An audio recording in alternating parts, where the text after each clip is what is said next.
Le texte que vous m'avez demandé de commenter aujourd'hui est un extrait des Fausses confidences de Marivaux, une pièce qui a été écrite en 1737, premièrement sous le titre La fausse confidence, puis jouée en 1738 avec beaucoup plus de succès sous le titre Les fausses confidences. Ici, la pièce de Marivaux met en scène une comédie relativement traditionnelle dans laquelle un valet aide son maître à conquérir une femme censée être inaccessible, en l'occurrence Dubois aiderait Dorante à conquérir Araminthe. Cette structure traditionnelle va se complexifier par justement l'ajout de fausses confidences comme ressort stratégique principal permettant à l'action dramatique de se résoudre. En cela, le rôle du stratagème va être prépondérant dans la pièce, et si le stratège principal serait Dubois, qui est son maître Dorante, en réalité, la pièce va mettre en scène des interrelations entre plusieurs stratagèmes d'origine différente et du coup plusieurs stratèges. Ici, nous sommes à la fin de l'acte 2. Araminthe doute par rapport à ses sentiments pour Dorante et Dubois va avoir pour but ici de la pousser dans les bras de Dorante de manière stratégique. Je passe ainsi à la lecture du texte. À moins que ce qu'a dit Marton ne soit vrai, auquel cas je n'aurais plus rien à craindre, elle prétend qu'il l'avait déjà vu chez M. Rémy et que le procureur a dit même devant lui qu'il l'aimait depuis longtemps et qu'il fallait qu'ils se mariassent. Je le voudrais. Bagatelle! Dorante n'a vu Marton ni de près ni de loin. C'est le procureur qui a débité cette fable-là à Marton, dans le dessein de les marier ensemble. Et moi je n'ai pas osé l'en dédire, m'a dit Dorante, parce que j'aurais indisposé contre moi cette fille qui a du crédit auprès de sa maîtresse, et qui a cru ensuite que c'était pour elle que je refusais les 15 000 livres de rente qu'on m'offrait. Il t'a donc tout compté ? La fausse confidence de Dubois l'identifie immédiatement au spectateur comme stratège principal de l'extrait. Cependant, au fur et à mesure de la prise de conscience d'Araminthe de son amour potentiel pour Dorante, elle va elle-même accéder à ce rôle de stratège. En cela, on peut se poser la question suivante: en quoi ce dialogue révèle le stratège ? Pour répondre à cette question, je partagerai mon texte en 3 mouvements. Le premier de la ligne 1 à 17, dans lequel on va avoir le démenti de l'hypothèse de séduction de Marton par Dubois. Ensuite, de la ligne 18 à 27, où on va avoir la mise en scène de l'incertitude d'Araminthe grandissante. Et enfin, ligne 28 à 36, nous aurons la reprise de pouvoir par Araminthe sur la situation. Je commence ainsi le commentaire. Le texte s'ouvre sur une hypothèse posée par Araminthe qui la sauverait à la fois du déshonneur, mais aussi des soucis que lui pose, depuis le début de la pièce, l'amour de Dorante pour elle. Elle se repose donc sur l'hypothèse de Marton, qu'elle va rapporter ici. Elle prétend qu'il l'avait déjà vue chez M. Rémy et que le procureur a dit même devant lui qu'il l'aimait depuis longtemps. Ici, en termes de style, on peut remarquer l'utilisation de chiasmes emboîtés les uns dans les autres. 3e personne féminine, 3e personne masculine, M. Rémy, le procureur, 3e personne masculine, 3e personne féminine, à travers le pronom L'. Donc on a un emboîtement de chiasmes qui vont modéliser dans le discours d'Araminthe sa prise de conscience des stratagèmes eux-mêmes emboîtés les uns dans les autres depuis le début de la pièce. Stylistiquement, Araminthe est consciente qu'elle est au centre d'un chassé-croisé de stratagèmes. L'exclamation de Dubois, bagatelle, insiste sur l'inanité de l'hypothèse Marton. Cette exclamation va être développée ensuite et sa fausseté va être explicitée. Dorante n'a vu Marton ni de près ni de loin. Avec le parallélisme induit par l'utilisation de la conjonction de coordination à valeur adjonctive négative ni, Dubois insiste sur l'impossibilité stricte de cette hypothèse et insiste ensuite sur le responsable de ce stratagème, en l'occurrence M. Rémy, le procureur. Ce stratagème se justifie par un but qui va être explicité par la proposition infinitive complément circonstanciel de but qui suit, à savoir dans le dessein de les marier ensemble. On retrouve le champ lexical du mensonge avec le mot fable. Mais si cette explication est effectivement vraie, le reste de la réplique est faux, puisqu'en effet, Dubois va faire parler Dorante au discours direct, comme on le voit avec les guillemets et avec le verbe introducteur de parole en incise, m'a dit Dorante. Et à partir de là, on a accès directement par Dubois à une parole de Dorante que nous, spectateurs, savons qu'il n'a pas dit. Ce qui est intéressant dans cette partie de discours, c'est l'utilisation du conditionnel dans la bouche supposé de Dorante, j'aurai un disposé qui montre le fait qu'il est complètement passif à l'intérieur des différents stratagèmes qu'il soi-disant subit. Deuxième intérêt, c'est la justification de cette absence d'action de sa part, puisque cette fille, en l'occurrence Marton, a du crédit auprès de sa maîtresse, c'est-à-dire Araminthe, ce qui explicite encore par l'intermédiaire de Dubois l'amour de Dorante pour Araminthe. Et enfin, autre élément d'intérêt, eh bien, c'est l'usage du mot crédit, qui est ici utilisé en syllabes, puisqu'il appartient au champ lexical de la croyance, mais aussi au champ lexical économique, ce qui joue un petit peu sur les doubles motivations potentielles de l'amoureux. La réplique d'Araminthe, il t'a donc tout compté, mobilise là encore le champ lexical du mensonge à travers le verbe compter qui fait référence au conte, c'est-à-dire une histoire inventée. Cependant, Araminthe commence à prendre un petit peu la main sur la situation avec cette question qui va lui permettre d'en apprendre plus sur le comportement de Dorante, et cette prise de pouvoir va se manifester à travers la didascalie, négligemment, qui montre que Araminthe est bel et bien intéressé par la réponse. Il ne s'agit pas du tout d'une question rhétorique. La négligence d'Araminthe, ici, est feinte, comme l'indique l'adverbe.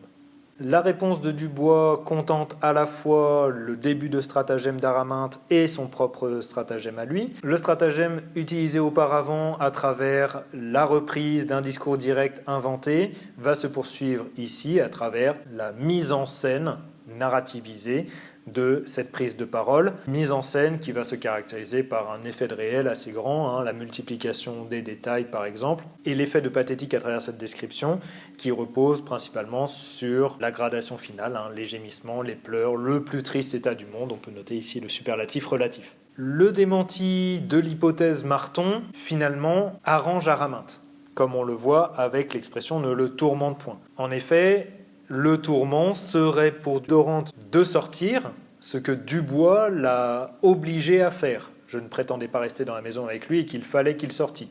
Dubois s'était présenté comme le plus légitime à rester dans la maison entre les deux. Araminthe va sous-entendre ici que les deux peuvent rester. L'épanadiplose, c'est-à-dire la répétition au début et à la fin de segments tu vois bien, tu le vois bien, qui va fonctionner un petit peu comme un chiasme, va montrer, là encore, de manière stylistique, la prise en main progressive d'Araminthe par rapport à la situation et du coup par rapport à la situation de stratège. La mobilisation des conditionnels, j'augurais, je croyais, va se résoudre dans une négation qui finalement l'arrange en quelque sorte puisqu'elle la dispense de renvoyer Dorante. C'est ainsi que je passe à ma deuxième partie. Dubois feint de s'en aller, comme le montre l'adverbe comme s'en allant dans la didascalie. On est toujours dans la mobilisation du lexique de l'invention, pure fable, avec l'adjectif antéposé qui va accentuer la fausseté du discours. Simplement, on ne sait pas véritablement ce sur quoi porte le mot fable. Est-ce que le mot fable porte sur « il n'est question de rien » ou est-ce que le mot fable porte sur le stratagème d'Marton? Quoi qu'il en soit, le but pour Dubois est de se présenter comme nécessaire à travers la question totale, Madame a-t-elle encore quelque chose à me dire, qui est en réalité une question rhétorique puisqu'elle est feinte comme le signale la didascalie. Araminthe réagit immédiatement, attend avec un impératif, elle coupe le départ de Dubois et du coup prolonge du même coup la scène. À la question rhétorique de Dubois est opposée une question réelle, une question partielle. Araminthe réaffirme le statut de confident de Dubois. Araminthe va lui confier ses problèmes, en l'occurrence son incertitude, qui va être manifestée par le système conditionnel, si ligne 19, ou alors il me fâcherait s'il parlait, ligne 21. Cependant, à ces systèmes conditionnels, qui relèvent de l'irréel du présent, sont opposés, par le biais de la conjonction de coordination à valeur adversative mais, ligne 20 et ligne 21, des situations qui annulent de fait les raisons du renvoi. Il ne lui échappe rien, il serait à propos qu'il me fâcha. Ici, le recours au subjonctif montre bien qu'il s'agit d'une hypothèse qui n'est pas réalisée. Dernier élément d'intérêt dans la réplique d'Araminthe, c'est sa mobilisation du lexique de la vérité. En droit, il est vrai que, lexique de la vérité qui va s'opposer à la pure fable mentionnée par Dubois. On a véritablement une bascule ici. tout était mensonge avant, tout sera vrai sur la suite. Ce recours à la vérité va être attrapé par Dubois, à travers l'adverbe vraiment, qui est formé sur vrai. Mais Dubois, ici, est toujours dans une situation de stratège, comme va le montrer le parallélisme dans la construction des différentes répliques. De la même manière qu'Araminte, Dubois va formuler des hypothèses à travers l'utilisation du si, à travers le système hypothétique, s'il était, ce serait, et à travers, du coup, l'opposition via la conjonction de coordination mais. Cependant, ce système d'hypothèse n'a qu'un seul but pour le stratège qu'est Dubois, c'est d'affirmer que le problème n'est qu'un problème d'argent. Il n'y a rien à dire à ce qu'il est né. Ici, il souligne de manière astucieuse à Araminte qu'il n'y a pas de honte sociale à être aimé d'un intendant qui en réalité n'est pas un intendant, mais est un bourgeois déguisé en intendant, dans le cadre de la stratégie. Le parallélisme s'accentue avec vraiment non d'Araminte qui répond à vraiment oui de Dubois. Elle répond directement à la remarque de Dubois, ce n'est pas assez, voilà les usages. Effectivement, si la question de la classe sociale ne se pose pas, la question de la richesse, elle, pour le coup, se pose, c'est ce qui est en usage. Le passage de la négation totale, je ne sais pas, à la négation partielle, je n'en sais rien, et l'usage des futurs, je le traiterai, je verrai, montre véritablement l'acceptation progressive de l'amour de Dorante par Araminte. Cette acceptation se manifestant là encore par le biais de la didascalie d'un ton comme triste. Ici, l'adverbe de comparaison comme va montrer véritablement que Araminte joue progressivement un rôle. C'est ainsi que je passe à ma troisième partie, dans laquelle Araminte va reprendre le pouvoir et va advenir véritablement comme le nouveau stratège de la pièce. Dubois continue son stratagème en affirmant à Araminte qu'elle pourrait renvoyer Dorante.